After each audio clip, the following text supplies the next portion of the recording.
Think of it like this.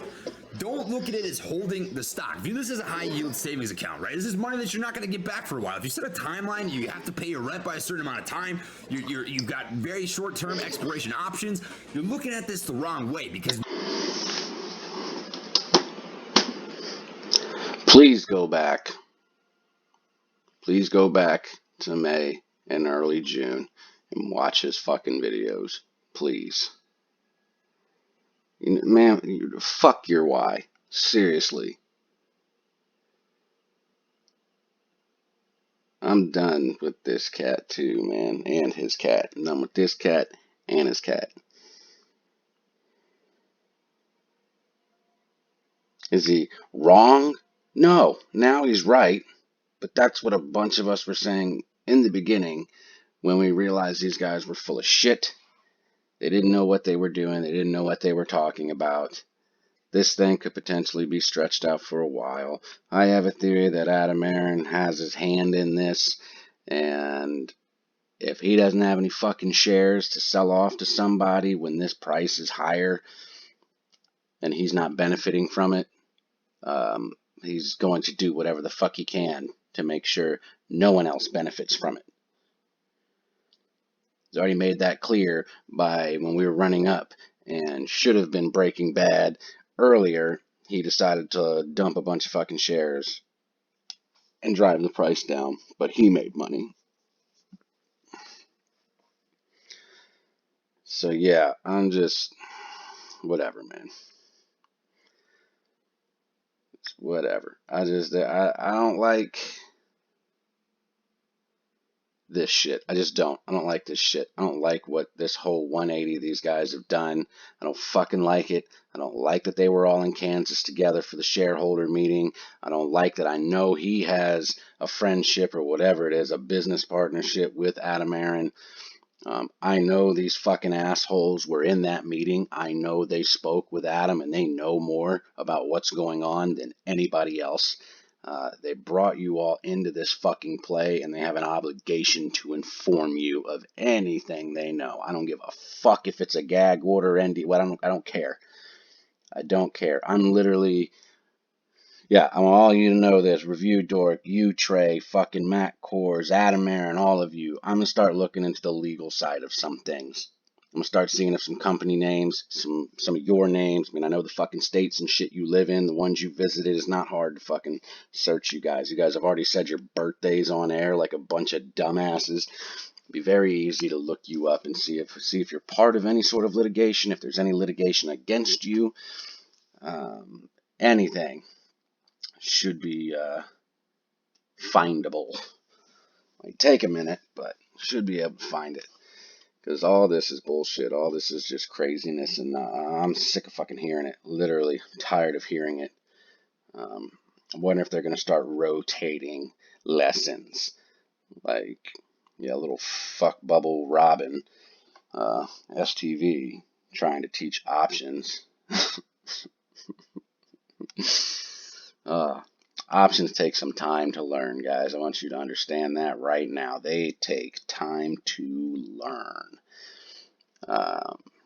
See if anyone else does RSI today. Maybe that'll be there. Someone else talks about the repo market. I don't know. And then you got this kid who back when he sold was talking about this dropping back down to 31, which is when I was like, that was my first realistic expectation. My very first realistic expectation when it first ran up and then dropped down. I was like, okay, well, I know this box here, like 30 to 32, it's a psychological level. It's a very strong level of support and strength. It was a level that didn't see a whole lot of movement. If it was under or over that, it was a lot of buying pressure. Now he's saying you see it going down to 19. These guys know something. Like, they know something. And I don't know what they know, but I know that they know something. And the only shit that could derail anything they have potentially going on is the government and Congress and shit stepping in and doing what they've been doing, the SEC doing something. But again, Adam Aaron would know first. If there's something going on with his company, he would know. And these guys would know too. And I am of sound belief that Adam Aaron's not happy he doesn't have shares that he can lend out or sell. Because that was my first initial worry when he was like, oh, we're not going to issue them until fucking next year. But I promise you, they would have naked shorted themselves. They would have lent out shares, those shares, even though, they don't have them. And whoever they lent them to would have needed to give them back whenever the new shares were issued next year. Guaranteed. That would have given him an avenue. It would have given him shares to play with if this thing were to squeeze. It would have given him some shit to do. And in a sneaky fashion, because he wouldn't have to report that. And that would have been able to been done completely behind the scenes. And I honestly think that's what's going on for the most part. Adam Aaron doesn't get to become completely debt-free because he has no shares to do it. So he doesn't want to see this thing squeeze. Not while he can't profit from it. I can't blame him. But still, I think that he's also trying to help negate this from jumping off too soon. And I believe these fuckers are helping with that now. 100%. Just my own personal belief in this. Like, if this thing drops down to where he said be ready for it to hit like 1920 in the worst case, if this motherfucker drops below 30, if it goes below $30, I am 100% convinced Adam Aaron has a hand in this.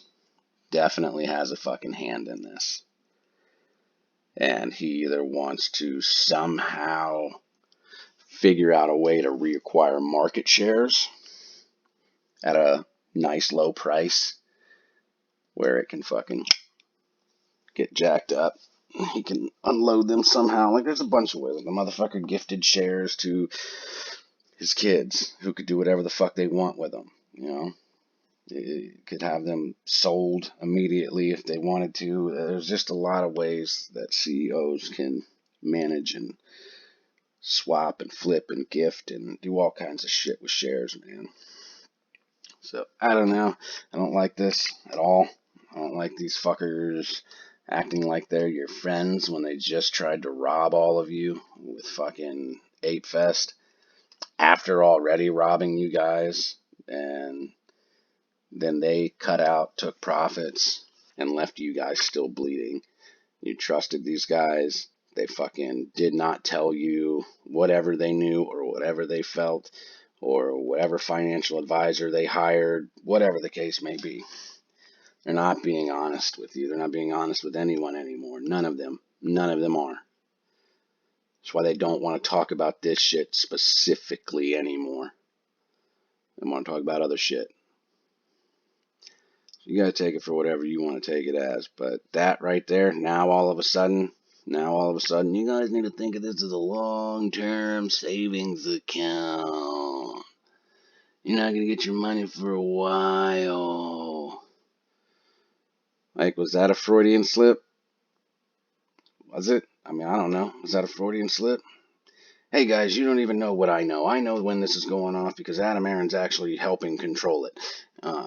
Because you guys didn't give him shares and he can't make any fucking money when it blows up, so he's going to try to keep this fucking thing going as long as he can until he can get some more shares and benefit from it. So it's going to be a long time before you see any money. Unless, of course, like Congress or someone stepped in and nixed all this. I want to see the earnings report. There's no way There's just no way that the earnings report isn't significantly higher than it was last year because of COVID. There's just no fucking way, which means that is going to be super fucking bullish news.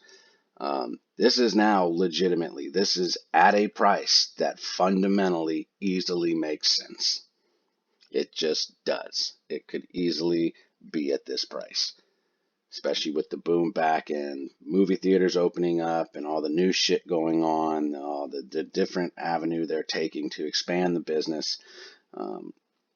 This now $28 to $38 is a realistic, fundamentally sound fucking price target for this, in my opinion. So there's no argument against the fundamentals anymore as far as the price goes. So I guess we'll see what the fuck happens. There's just been way too much bullish news. Great news for a company. Great news. Way too much of it. Like not like one fucking article or something, but really good news. Shit you want to hear as a shareholder. And shit that if you're not a shareholder would be like, huh, yeah, I like that. That sounds good. That looks good. You know what? I'm investing. And this shit should be fucking climbing. Like the stocks do not tank on all of this bullish news. They just don't. Which is why a lot of this shit is not fucking making sense. I mean, the nefarious shit, the naked shorting, sure. But what if it's Adam Aaron that's naked shorting this shit? What if it's him? What if he is a part of that? What if he had a plan to either bankrupt his own company to profit from it, take a cut from Kenny G, maybe that's his good buddy, and tank it, he'll get a profit and get the fuck out of this business because it's dying. But if not, if something changed and a bunch of people did what's going on here, that could have been part of his plan too. Like the bankruptcy could have been a fail-safe. Like, fuck it, if this don't work and it goes bankrupt, whatever. Just give me a cut of this shit and I'll wipe my hands of this dead company. But what if this was his plan all along? To raise enough capital to save the company, to set it on a new trajectory, change the dynamic of what AMC is. Because the guy is good. He's good at making businesses turn around. He's very good at it. So what if this whole thing was set up by him to make a bunch of fucking money, to get out of the debt that he was in, to get out from underneath of it, and start fresh. Start this company fresh. Got some young fucking kids to plop them into the YouTube channel. Encourage a bunch of fucking people that have never traded before to open up a Robinhood or a Webull account and start pouring in your fucking stimulus checks and buy our shares. And I'll tell you what, the 3.5 million individual retail investors, they're not all in on AMC. They didn't put all of their money into it, or if they did at one point, it's not all still in there now. They broke out and started investing again like a normal individual retail investor. It is the YouTube crowd. It is the YouTube crowd that's like, I sold my left nut and my pinky toe to get more money to put into AMC. And I sleep in a hollowed out fucking tree trunk or something. Like that's who follows these guys. The people that will put every penny into this shit. Which, yeah, at some point when you see the signs and you see certain indicators that suggest this thing is going to fucking blow up, then yeah, sure, go ahead. But again, this thing is going to stall. When it squeezes, it's going to be halted. It is going to be halted. Which will give you a chance to fucking, you can put in high-ass limit orders ready for when it kicks back up, when it comes back on. So you're not like, if it's at $80, I'd be putting in fucking orders at like 90 to 100. Just to almost guarantee when that bell kick back up, whatever order I put in is going to get filled. Like, there's going to be an opportunity. This whole, well, if you're not all in now, you're going to miss it when it happens. That's not fucking true. And the whole nutfuck TMI said that shit the other day. Said it the other day. Well, if when this thing goes, it's just gonna go. It's gonna go, and if you're not in, you're done. That's not fucking true. You've already witnessed it. You witnessed it on June 2nd. Running up. Stop. Hold up. Yeah. Still, again, lying to you guys, giving you incorrect information. Don't like this shit. Only because he said weeks before that this could go down to 31, which I believed. Well, 32. We were both pretty much there. And then a couple weeks later, it did. Almost like he knew. He's the only one that literally calls out the same price targets that I personally see when I look at shit. But he is also friends with Adam Aaron and has friends in this field. For all I fucking know, for all I know, this kid works at a hedge fund. For all I fucking know. I don't know him.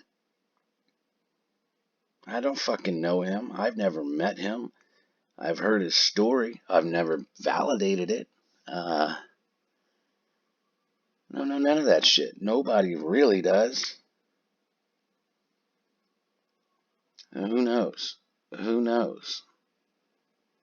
This kid could very easily be getting paid from Adam Aaron.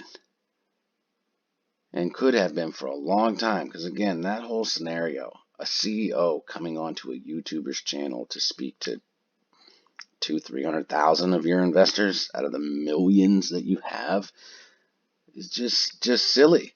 Like, that's not even who you need to be speaking to get the majority vote that you need for things in your company. It doesn't make sense. There's just things that don't make sense. Doesn't mean that, they were what they were. Take it at face value. It could easily be that. But it doesn't fucking make sense. It doesn't. And my theory, if it don't make sense, it won't make dollars, has saved me a lot of money and made me a lot of money. So much about this shit right now is just not making sense. It just isn't.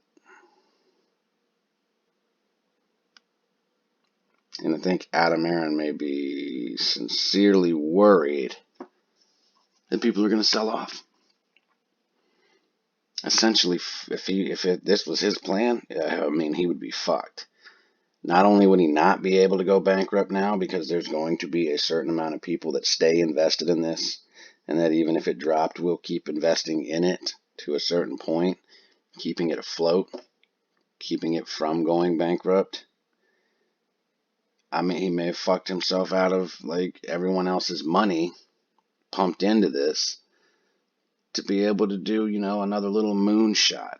Maybe there is no plan on his side for this gigantic, super into the thousands, tens of thousands, whatever fucking play. Maybe it's just supposed to be some quick bumps that give him an opportunity to 7x his money.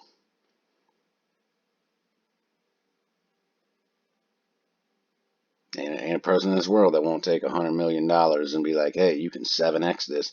You make $700 million in fucking 5 minutes, bro. Ain't nobody gonna turn that opportunity down.